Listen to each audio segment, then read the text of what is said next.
Olá, alunos das turmas do primeiro ano, bom dia, boa semana a vocês. Pessoal, dando prosseguimento ao nosso conteúdo, iremos abordar agora a matéria prevista para o terceiro bimestre. Entretanto, como vocês já devem saber, este ano nós estamos com uma característica um pouco diferente, né? Teremos um único grande ciclo avaliativo, mas enfim, a gente vai procurando, na medida do possível, seguir o conteúdo previsto ao ano letivo normal. Então, pessoal, a gente vai falar agora sobre os aspectos geológicos da Terra, né? Nessa primeira aula, a gente vai falar brevemente sobre a estrutura geológica, né, as características, também um pouco sobre a estrutura interna da Terra, né? Também tipos de rocha, coisas dessa ordem. Enfim, vamos lá. Inicialmente, pessoal, para lembrar vocês, né? A história da Terra, segundo a geologia, data de aproximadamente 4,6 bilhões de anos, né? E a gente costuma trabalhar com esse esquema aqui, né? Que é aquele mapa, né, gigantesco das chamadas eras geológicas. Eras é um termo mais usual, né? Na verdade, a gente tem aqui éons, eras, períodos e épocas. E o que eu vou procurar mostrar a vocês aqui não é ficar detalhando muito esses aspectos, um pouco mais das ciências naturais, mas lembrar vocês com relação a alguns termos, né, que eles são muito característicos quando a gente fala, por exemplo, da idade de um terreno. Né? Então a gente fala, por exemplo, terreno pré-cambriano, né, quando se utiliza essa expressão. Bom, a formação geológica daquela área ali data do pré-cambriano. O que exatamente está sendo dito ali? O que está sendo dito é que trata-se de uma formação geológica muito antiga. Ok? Pois bem, a gente tem, por exemplo, esses éons aqui, né? O adaico, arcaico, proterozoico e o fanerozoico. Na verdade, esses três primeiros aqui formam isso que eu falei há pouco de pré-cambriano. A gente normalmente chama isso aqui mais de pré-cambriano, por quê? Porque o cambriano é o primeiro período já do paleozoico e do fanerozoico. Bom, o fanerozoico, o que exatamente é? O que quer dizer isso? O período da vida visível. Porque o que nós temos nesse período pré-cambriano aqui tem muito mais a ver com a formação das rochas, enfim, material em estado de fusão, enfim. Se vocês observarem aqui a formação da Terra, final do bombardeamento meteórico, enfim, praticamente não havia vida aqui. Ou vida, assim, do ponto de vista visível, não havia. Então a gente tinha muito mais aqui a formação de uma estrutura da Terra, né? De formação de rochas, enfim. Você vê, por exemplo, aqui há 1400 anos, formação dos primeiros depósitos de carvão, enfim. A gente tem mais ou menos situações assim. Né? Agora, a partir do período do cambriano, né, que na verdade está contido aqui no Fanerozoico, é quando se começa a formar a vida visível. Interessante notar o seguinte, se a Terra tem 4,6 bilhões de anos, a gente está falando isso aqui dos últimos 544 milhões de anos aproximadamente para cá. Tempo a beça, né? Enfim, aí a gente começa a ter os primeiros seres vivos de uma maneira mais visível, enfim, aqui a gente observa as grandes transformações que vão ocorrendo, né? As glaciações, aqui tem um esquema completo. A gente não vai detalhar muito, o que eu estou querendo mostrar para vocês aqui com relação a isso é a gente guardar esses termos. Né? O fanerozoico, vida visível. E aí o fanerozoico, ele logo aparece aqui com três eras, né? O paleozoico, mesozoico, cenozoico. O que exatamente a gente está falando aqui? Paleo, antigo, meso, do meio, né? E ceno, recente, né? O período mais, a era geológica mais recente. E aqui a gente observa alguns acontecimentos, né, de termos de evolução biológica, paleogeográfica, mas a gente não vai ficar detalhando muito isso, exceto algumas coisas muito marcantes, como por exemplo, quando a gente olha aqui no Mesozoico Jurássico. O que a gente está falando aqui, período Jurássico? Dinossauros, né? Jurássico, Cretáceo. E aí os últimos 65 milhões de anos, né, normalmente a gente costuma falar o quê? Que é o período da extinção dos dinossauros, né? A gente já vai ter o chamado a era Cenozoica, né? A Cenozoica, que ainda é dividido nesses períodos, né? Paleogênico, neogênico, aí que tem quando a gente chega aqui no período quaternário, né, a gente tem, por exemplo, o Pleistoceno e o Holoceno, né, que é mais ou menos quando surge aí, vai surgindo os primeiros hominídeos nos últimos 100 a 200 mil anos, enfim. Eu estou colocando isso aqui, não é uma questão muito de ciências naturais que eu quero abordar, é mais para a gente pegar essas nomenclaturas. Então, quando a gente ouve falar, por exemplo, o terreno formação do pré-cambriano, a gente está falando de algo muito antigo, o terreno do paleozoico, terreno antigo. Quando a gente fala de uma formação cenozoica, a gente já está falando de algo mais geologicamente mais recente, ok? Enfim, há esse esquema, né, que mostra isso na ideia, por exemplo, da evolução aqui do surgimento dos animais, inclusive, né, os grandes répteis, aqueles dinossauros, não sei, que está vendo período Jurássico e Cretáceo, enfim, para dar um exemplo mais inteligível a nós, né, se a gente observar que antes disso não havia de fato vida visível, né, ou seres muito, muito, muito rudimentares, né, e aí, finalmente, aqui no Holoceno, né, que começa a surgir, de fato, os primeiros hominídeos, né? Mais aqui no Quaternário, né? Pleistoceno e Holoceno, né? Enfim, então, tem até uma expressão que diz assim, que se a gente fosse comparar o surgimento da Terra até o surgimento dos primeiros hominídeos, né? Se a gente pudesse estender, abrir os dois braços, os hominídeos eles estariam que na unhazinha, né?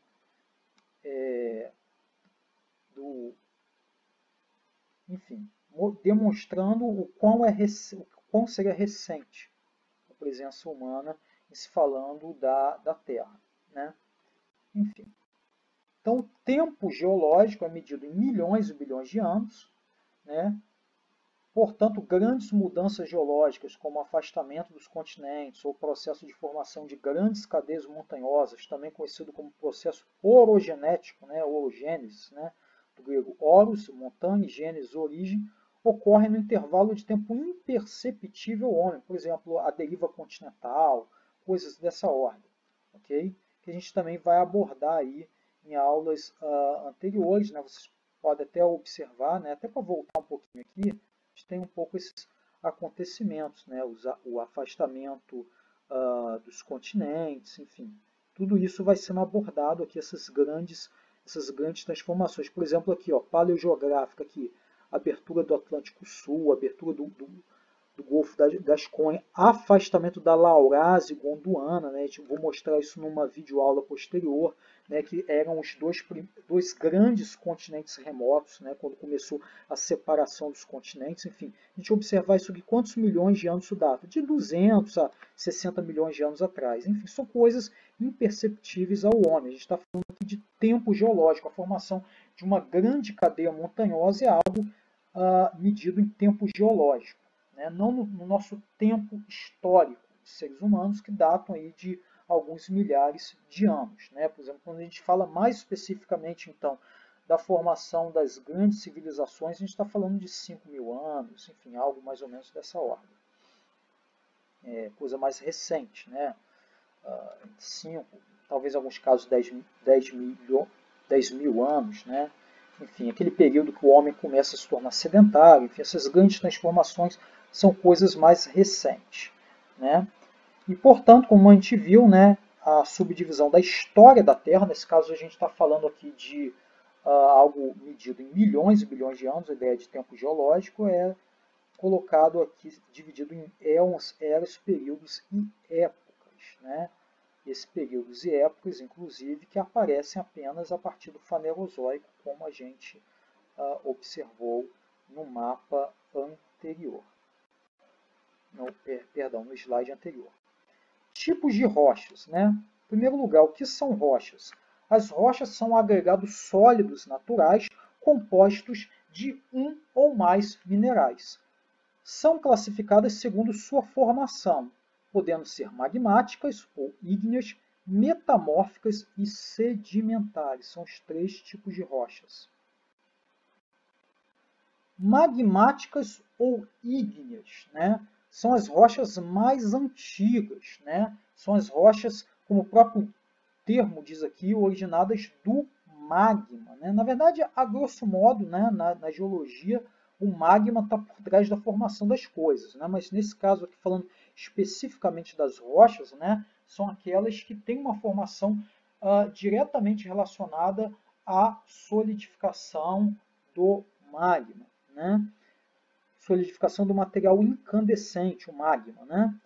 E essas podem ser subdivididas em intrusivas e extrusivas. As intrusivas são aquelas formadas através do esfriamento e solidificação do magma no interior da crosta terrestre, ou seja, quando aquilo se dá dentro da crosta terrestre.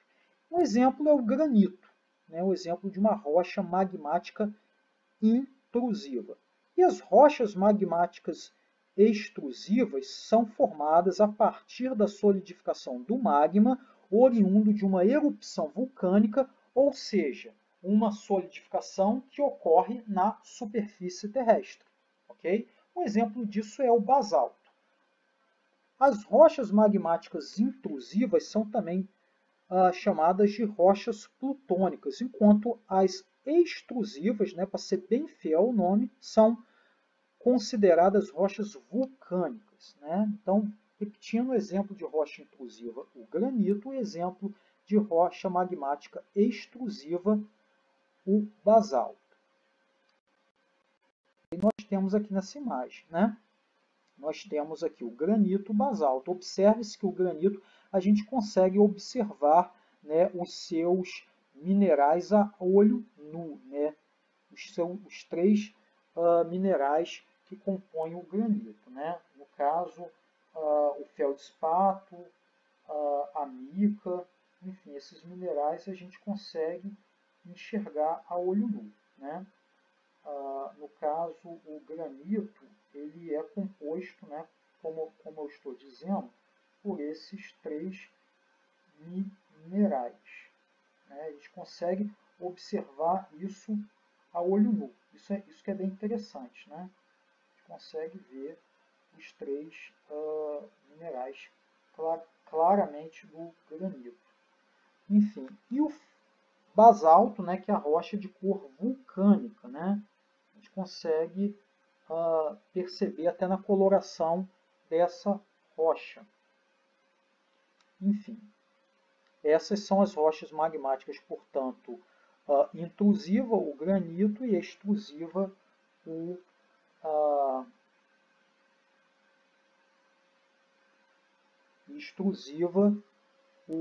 basalto.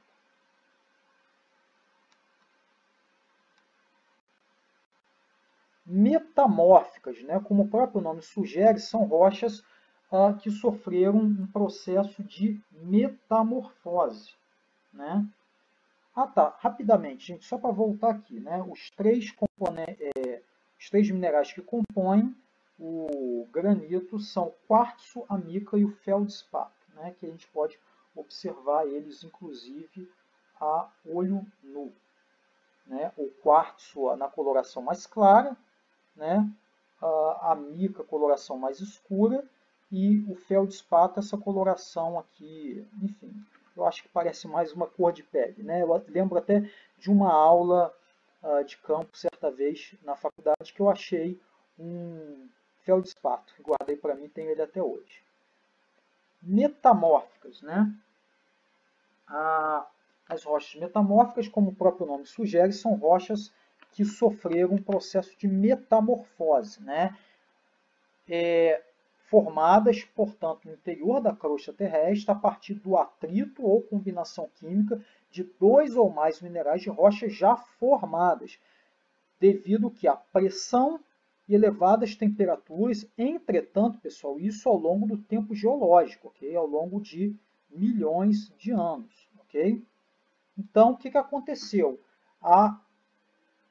Aquele material, aqueles minerais sendo expostos a elevada pressão e temperatura ao longo do tempo geológico, alteraram a sua estrutura, tornando-se, portanto, um novo tipo de rocha, que são as rochas metamórficas. Ou seja, rochas antigas, né, nesse caso magmáticas, enfim, por exemplo, que se transformaram, por assim dizer, através de pressão e temperatura, em um novo tipo de rocha, alteraram a sua composição mineralógica.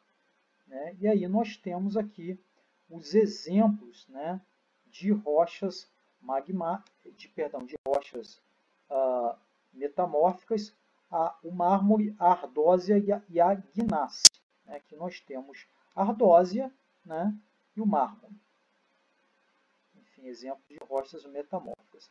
E rochas sedimentares. As rochas sedimentares, por sua vez, são formadas da deposição de partículas de rochas erodidas após intemperismo. O que acontece? Ao longo do tempo geológico, rochas sendo expostas a pressão, temperatura, ventos, enfim, elas foram se erodindo e liberando partículas. E essas partículas foram sendo transportadas, né, pela ação do vento e das águas até antigas depressões do terreno, onde esse material foi sendo lá depositado e se sedimentou, dando origem a um novo tipo de rocha, que nesse caso são rochas de formação sedimentar. Onde temos rochas sedimentares? Em áreas de bacia sedimentar. Exemplo, arenito e calcário. Né? Como a gente pode ver nessas imagens, o arenito e o calcário, a gente observa, até interessante notar no arenito, a ideia, né, de todo esse material arenoso sendo depositado e compactado, formando essa rocha. Bem interessante, né, pessoal? Enfim. Estrutura da Terra. Estrutura da Terra. A Terra é formada por 3 camadas. A crosta terrestre, a camada rochosa, que possui espessura média de 25 km. Por quê? Porque essa espessura média ela pode variar, né, entre, por exemplo, o assoalho oceânico ou, por exemplo, sei lá, uma grande cadeia montanhosa. Uma grande cadeia montanhosa, obviamente, essa crosta terrestre teria uma dimensão bem maior, talvez, sei lá, 70 km, por exemplo. Enfim, será menor, por exemplo, no fundo dos oceanos, né, o chamado assoalho oceânico. Agora, numa média, a gente teria 25 km.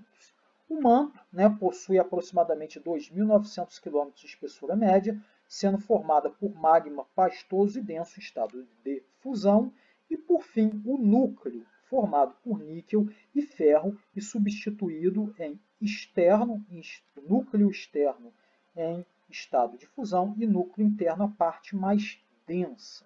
Né? Enfim, aqui a imagem, né, a gente tem essa ideia. Então, a gente percebe a espessura média da Terra, né, da crosta terrestre, melhor dizendo. Como eu falei, por exemplo, a crosta continental, né, ela teria uma espessura média entre 25 a 70 km, enquanto a crosta oceânica, essa espessura é menor, de apenas cerca de 6 km. Né? E aí a gente tem, portanto, a crosta, né? E aí tem uma divisão aqui também de litosfera e astenosfera, que eu já vou abordar isso melhor no slide seguinte. Né? E a gente tem o que? O manto, né? Que teria aí 2.849 km de extensão, aproximadamente, né? 2.900, como eu falei há pouco no slide anterior, e o núcleo externo, né, com 2.257 km de extensão, o núcleo interno com 1.231 km de extensão. E o total aqui, né, 6.371 km, sei lá, da superfície da Terra até o centro do núcleo. Aí você deve se perguntar, ué, mas como que eles sabem disso? Bom, pessoal, aí é ciência, né? Isso se tem por base nas maiores perfurações já feitas e inferências científicas acerca daquilo que já se sabe, né? Enfim. Aqui os dois esquemas, né? O modelo químico, o modelo físico, né? Observe-se que o modelo químico, nós temos, como eu falei aqui, o núcleo externo e interno, tem o manto inferior, né? E temos aqui também o que? A parte aqui A e a crosta terrestre. Né? e aqui a espessura, a profundidade de cada um deles, né? Manto, e aqui o manto mais próximo à superfície terrestre, ou seja, o manto mais externo, por assim dizer, e aqui a extensão em quilômetros de cada um deles. E por outro lado, o modelo físico, né? Em que temos toda a área do manto representada aqui, perdão, toda a área do núcleo representada aqui, a área do manto, e aqui essa diferenciação aqui entre a astenosfera e a litosfera, que corresponderia aqui no outro esquema a uma parcela do manto, né, com uma característica um pouco mais rochosa, né, como eu falei há pouco aqui, né. Enfim.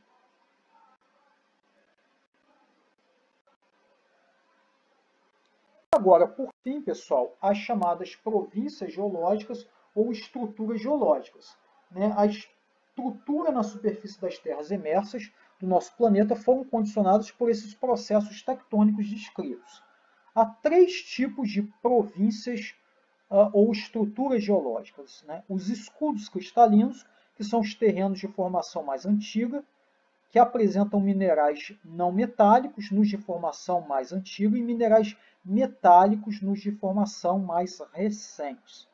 Escudos cristalinos ou crátons, né, são a estrutura geológica mais antiga, né.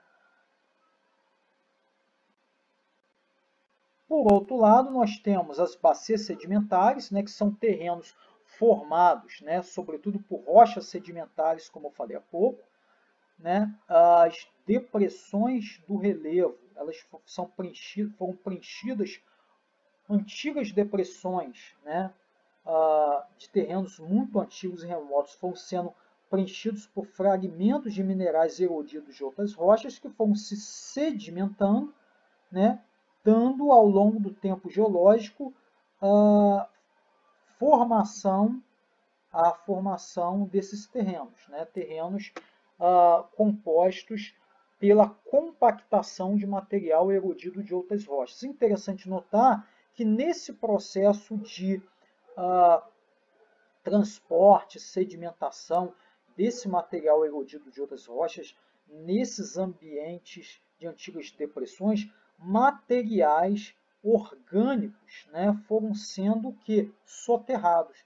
E esse material soterrado aí, inclusive, vai dar origem aos chamados combustíveis fósseis, né, que é o petróleo, o carvão e o gás natural. Enfim, ainda tem esse detalhe, né, aonde nós temos, por exemplo, a presença de combustíveis fósseis em terrenos sedimentares. Enfim, terrenos compostos por material que foi sendo ao longo do tempo geológico depositado e se sedimentou, se compactou, inclusive possibilitando o soterramento, né, desse material orgânico antigo. E temos os dobramentos modernos, ou dobramentos do terciário, que são uma formação geológica mais recente, que apresentam, portanto, elevadas altitudes e estabilidade tectônica, podendo ter minerais metálicos e não metálicos. Esses dobramentos modernos, pessoal, são soerguimentos de borda de placa tectônica através de movimentos tectônicos, né? Então a gente está falando basicamente dos terrenos em que estão presentes as grandes cadeias montanhosas. Esses terrenos estão presentes em áreas de contato de placa tectônica, né? Então a gente fala, por exemplo, aqui da estrutura geológica que deu a formação, por exemplo, da Cordilheira dos Andes, do Himalaia, dos Alpes, coisas dessa ordem. Enfim, aqui uma representação que mostra, por exemplo, a formação do petróleo, né, e do gás natural, justamente desse material, né, sedimentado que foi sendo compactado, dando origem a rochas sedimentares e soterrando essa matéria orgânica que foi, ao longo do tempo geológico, formando hidrocarbonetos, enfim, que deram origem ao petróleo e o gás natural. A estrutura geológica brasileira, por fim, né, ela é formada as terras emersas brasileiras são formadas em 64% por bacias sedimentares e 36% de escudos cristalinos, formados no período pré-cambriano e início da era paleozoica, portanto, antigos, né? E por essa razão, o Brasil ele apresenta altitudes modestas, né? Entretanto, suas formas principais resultam também de atividades tectônicas mais recentes do Cretáceo e do Terciário. Esse mapa demonstra isso, né, pessoal? Aqui nós temos aqui a representação, por exemplo, de terrenos cristalinos, né, e terrenos mais sedimentares no Brasil. A gente vê, por exemplo, a bacia amazônica, a bacia do Parnaíba, a bacia do Paraná, são terrenos de formação mais recente, né? São terrenos, as bacias costeiras, as bacias sedimentares brasileiras, terrenos de formação geológica mais recente, né? Datando aqui desse período mais recente do ponto de vista geológico, enquanto os terrenos cristalinos, né, são aqui da era, por exemplo, proterozoica, essas áreas todas aqui, como por exemplo o Tocantins, o Planalto da Borborema e outras áreas bem mais antigas do Arqueozoico, né, lá do período pré-cambriano, enfim, o Xingu, por exemplo, o Planalto das Guianas, né, o Planalto do São Francisco, enfim, terrenos geológicos muito mais antigos no Brasil. Esse outro mapa aqui é um pouco mais simples, né? A gente tem aqui terrenos pré-cambrianos, nota o predomínio aqui de terrenos pré-cambrianos em todas essas áreas do Brasil, terrenos geologicamente muito antigos, as bacias sedimentares mais recentes, aqui em verde também terrenos de bacias Cretácea e Terciária.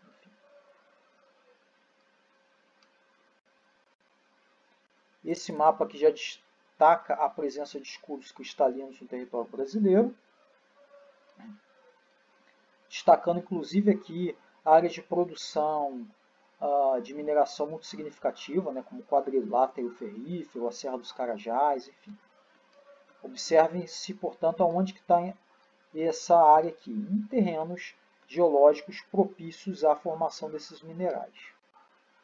E esse mapa aqui muito mais detalhado, né? Inclusive, só para dar exemplos aqui, né? Tem a bacia do Amazonas aqui. Observem que ela é geologicamente mais recente, né? Do período Cenozoico, período dos últimos 65 milhões de anos para cá. E alguns terrenos mais escuros aqui, né? Para pegar os dois extremos opostos, né? Do período Paleoarquiano, né? Lá do pré-cambriano, bem lá atrás, né? Se a gente notar aqui, são terrenos aí entre 3,2 a 3,6 bilhões de anos atrás, enfim, coisa muito mais antiga, né? Enfim, outros terrenos aqui também mais antigos, esse aqui também no Neoarquiano, né? Entre 2,5 bilhões de anos atrás, enfim. Só para a gente ter uma ideia da idade, por assim dizer, geológica dos terrenos brasileiros. Enfim, pessoal, só um último acréscimo aqui que eu falei há pouco dos tipos de rochas, mas as rochas elas estão em constante transformação, aquilo que a gente chama de ciclo das rochas, né? Então, por exemplo, a gente tem uma rocha magmática que ao longo do tempo geológico vai sendo erodida, esse material vai sendo depositado em depressões do terreno que dão origem a rochas sedimentares. Outras rochas elevadas ao longo do tempo geológico em pressão e temperaturas vão se transformando em metamórficas, rochas metamórficas também vão sendo erodidas, enfim, e material erodido dela vai dando origem a rochas sedimentares, enfim, esse processo constante de transformação das rochas, de modificação das rochas, né, de transformação de rocha magmática em fragmentos de origem sedimentar, ou transformação em metamórfica, metamórfica que erode, que vai sendo erodida também, enfim, dando, fornecendo material para sedimentação, enfim, tudo isso dá o nome de ciclo das rochas, né? As rochas elas estão em transformação. mas isso ao longo do tempo geológico, né? Como a gente falou, essas transformações elas são pouco perceptíveis ao homem, ok? Enfim, pessoal, é isso. Eu sei que esse assunto ele é um pouco denso, um pouco complexo, né? Eu não procuro abordar tanto essa característica mais complexa aqui, exceto um pouquinho essa coisa do mais essa parte da estrutura interna da Terra e também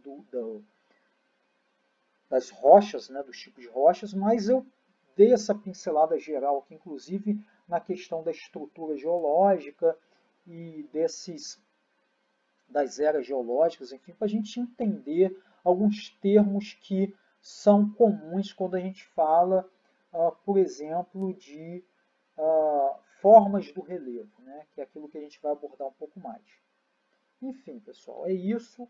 Espero que vocês tenham gostado. Eu também vou estar disponibilizando esse slide para vocês. Enfim, pessoal, é isso. Até a próxima. Boa semana a vocês. Bons estudos. Tchau.